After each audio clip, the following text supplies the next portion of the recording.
This is David Williams from the Electronic Engineering Technology Department at Okanagan College, and in this video I want to show you how to do the AC analysis of a common emitter circuit. And ultimately, I'm going to show you what happens when you apply this signal, this 10 millivolt signal from the source that has a 600 ohm output impedance to the BJT, this common emitter circuit. What kind of output do we get? First of all, this is called a common emitter amplifier because we apply the input at the base and we take the output at the collector, and the input and the output both have the emitter in common with each other. Now let's take a look at the analysis of the circuit. So I've recopied the circuit down here, so I've got a little bit more white space to work in.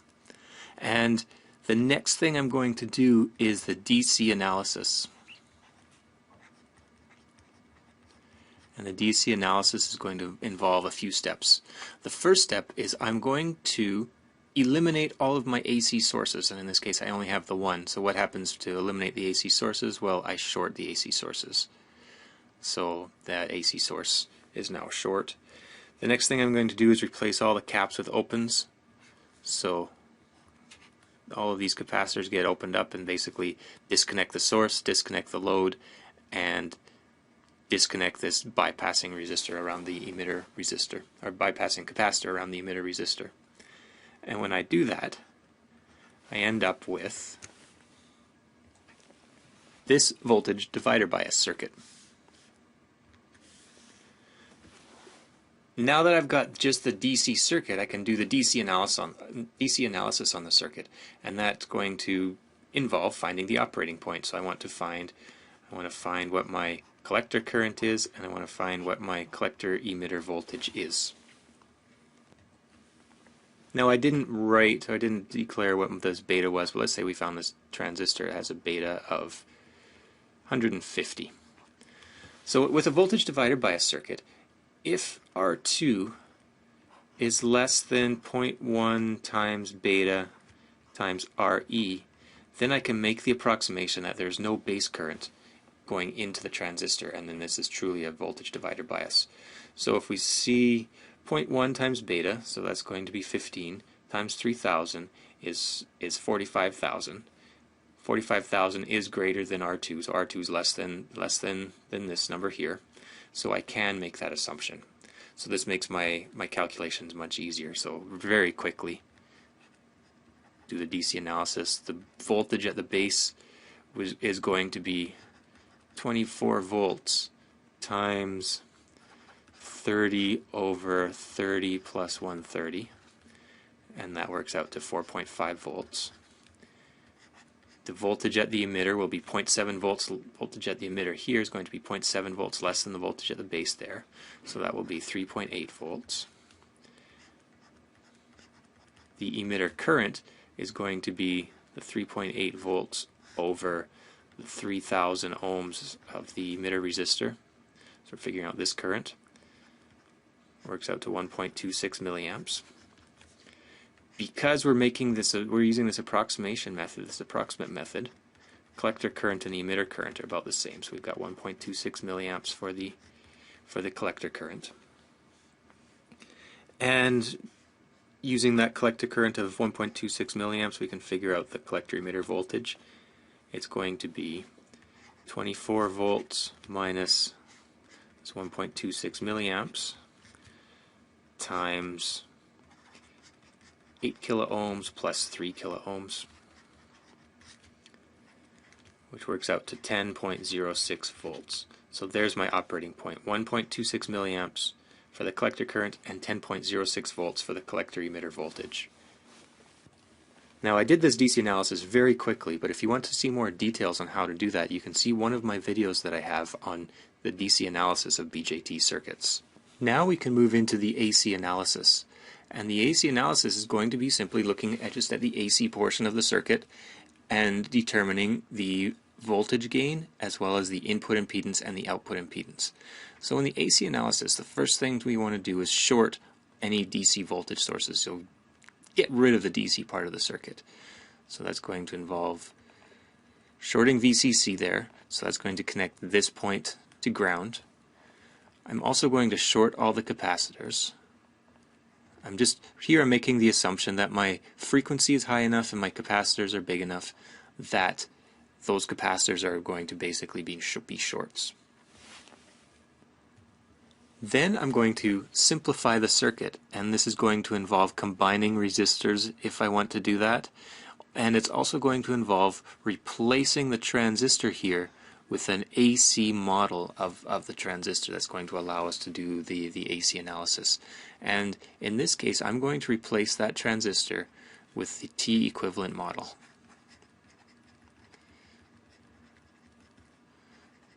And the T equivalent model looks like this. Here's the base, here's the emitter, and connected in the emitter is this little RE resistance, and then over here is the collector with this current source, and that current source in the collector will create a current that's equal to beta times IB. So I'm going to redraw the circuit over here. Here's my AC source, my 600 ohm output impedance of my AC source connected into the transistor circuit now. So I'll sort of break this transistor circuit up into three parts. I've got the input part, which I've just drawn over here. I've got the amplifier part, which is the part in the middle, and then I've got my output part here. So the next thing I'm going to draw here is the amplifier part. So this point there corresponds to here. And so we can see that I've got a 30 kilo ohm resistor to ground as well as a 130 kilo ohm resistor to ground.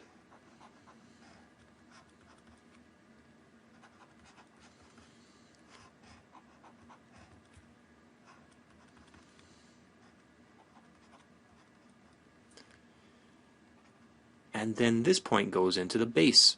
So here's where I'm going to take my T equivalent model and plug it in. So I've got my base here, and then I've got the emitter at this point with my little RE value, and I've got in my collector, I've got my beta IB current. Now let's look what's going on, what I need to draw here connected here to the emitter. Well, we see that this capacitor is effectively a short at AC. And so my 3 kilo ohm resistor is actually getting bypassed. And what I end up with is my emitter, as far as AC is concerned, being connected directly to ground. Now if we go over here and look at the collector, I've got two things connected over here at the collector. I've got this 8 kilo ohm resistor to ground, as well as the 12 kilo ohm load resistor to ground.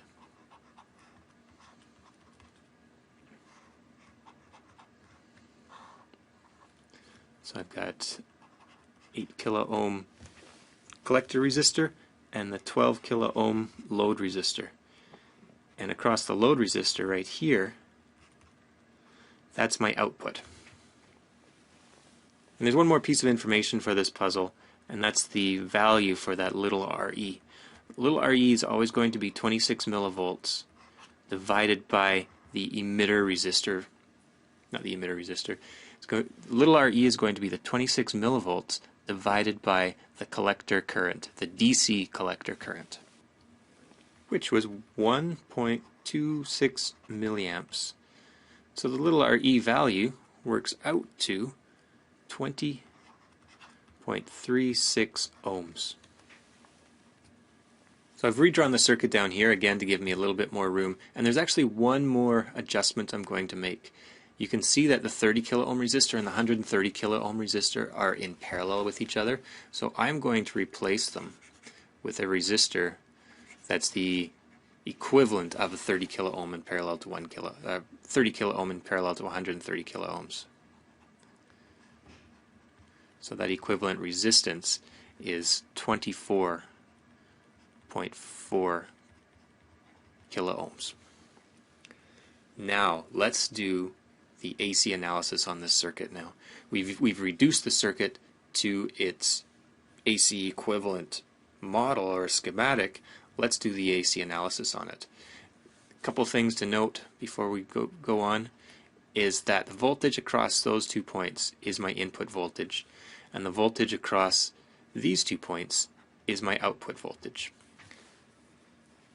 Now the definition for the voltage gain of an amplifier is V out over V in. So I've redrawn the AC model of the circuit here, and I've spread it out a little bit to give me some more room to show you what's going on in the circuit. First thing I want to break down is to distinguish between the input, which is over here. Here's my input signal that consists of the signal source plus the output impedance of that signal source, and the amplifier, which is this part of the circuit here, and the amplifier consists of the 2 resistors that I've now combined into a parallel resistor. This is actually the 30 kilo ohm resistor in parallel with the 130 kilo ohm resistor. Here is the transistor made up of the base, the emitter, and the collector, and then connected to the transistor at the collector is this 8 kilo ohm external resistor. The output is applied across this 12 kilo ohm resistor. So I've got the three parts: input, amplifier, output. The input signal is applied here. I can define the voltage between those 2 points as my input. The output I can define as being between this point and ground at this point here. Now the definition for the gain of an amplifier is V out, output voltage, divided by input voltage. Now we're going to see what value this actually is. What is the actual gain of this amplifier? And what we can look at, and actually what we're going to look at here is what we call the open circuit. I'm going to give this a subscript OC here. The open circuit voltage gain. So I'm going to consider it without the 12 kilo ohm load applied. And then we'll see what happens when we apply the 12 kilo ohm load. So what is my output voltage? Well, the output voltage without that 12 kilo ohm load applied is the voltage across this 8 kilo ohm resistor. The current through this 8 kilo ohm resistor is IC. And IC is beta times IB. So the voltage across this 8 kilo ohm resistor is going to be 8,000 times IC. And you'll note that I've defined my current as going in this direction, but yet I've defined my voltage as being more positive on this side than on this side. So that means that my output voltage will actually be negative 8,000 over IC. Now on the input side, the input voltage is the voltage between ground and this point here. But let's look over here. Electrically speaking, this point all along the top is the same. So the input voltage is also the voltage between this point and this point. And the current that's going through this resistor is IE. So the voltage across this resistor, the voltage between these 2 points, is going to be 20.36 times IE. We can make the approximation that IC and IE are equal.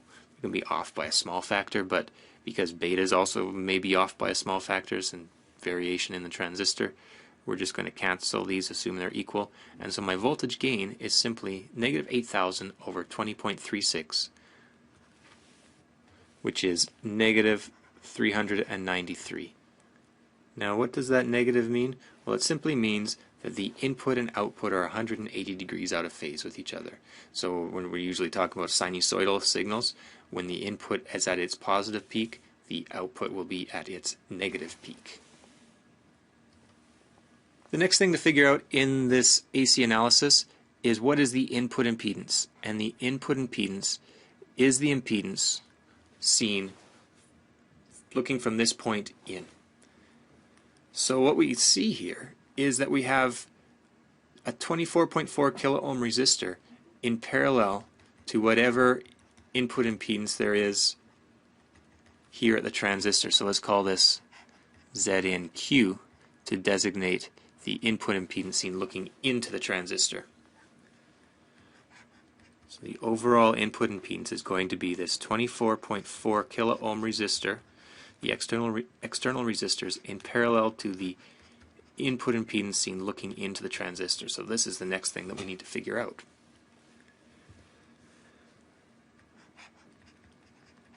The definition for input impedance is going to be the voltage applied at the input, which you can see as V in. It's the same voltage as V in.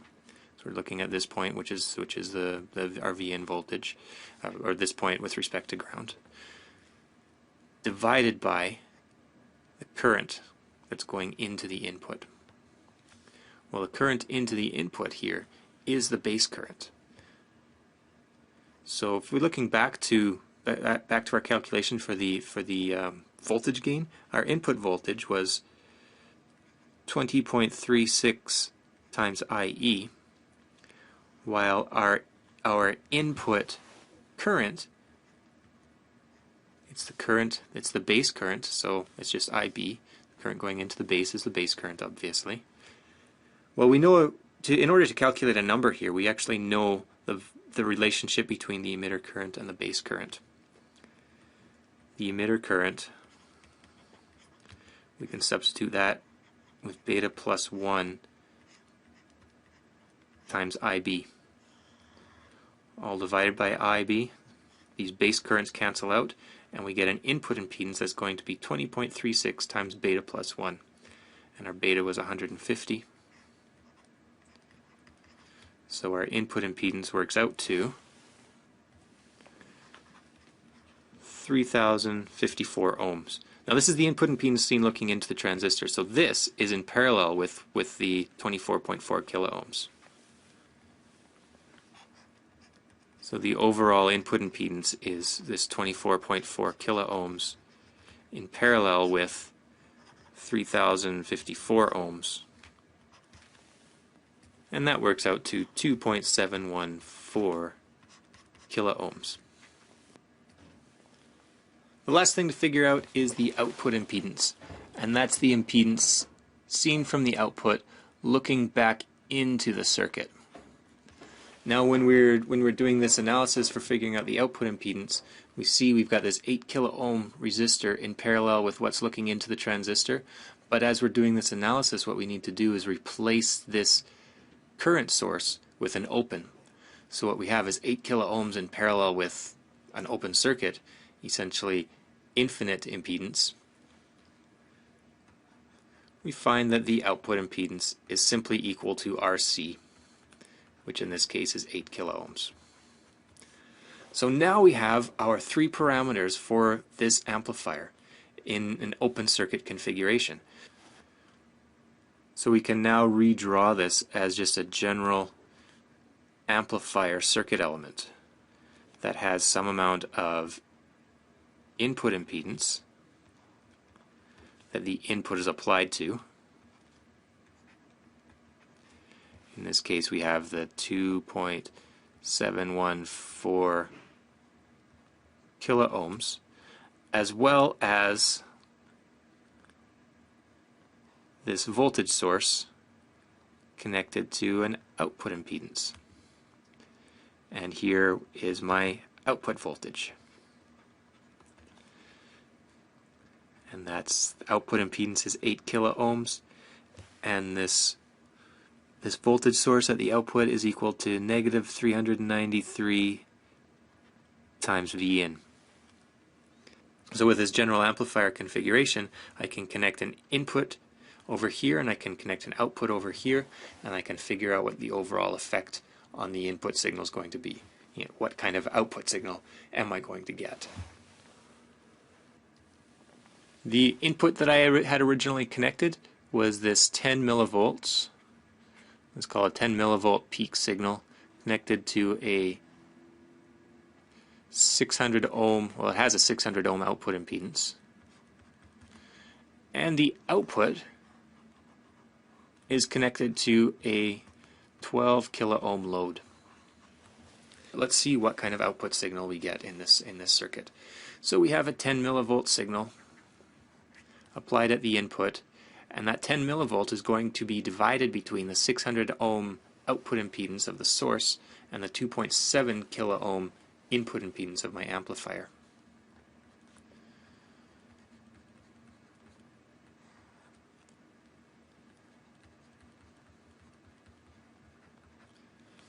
So that will be the voltage applied at the input. That's going to be multiplied by 393, and it's negative to indicate that it's an inverting amplifier. And then that voltage coming from this source here is going to be split between the 8 kilo ohm output impedance and the 12 kilo ohm load.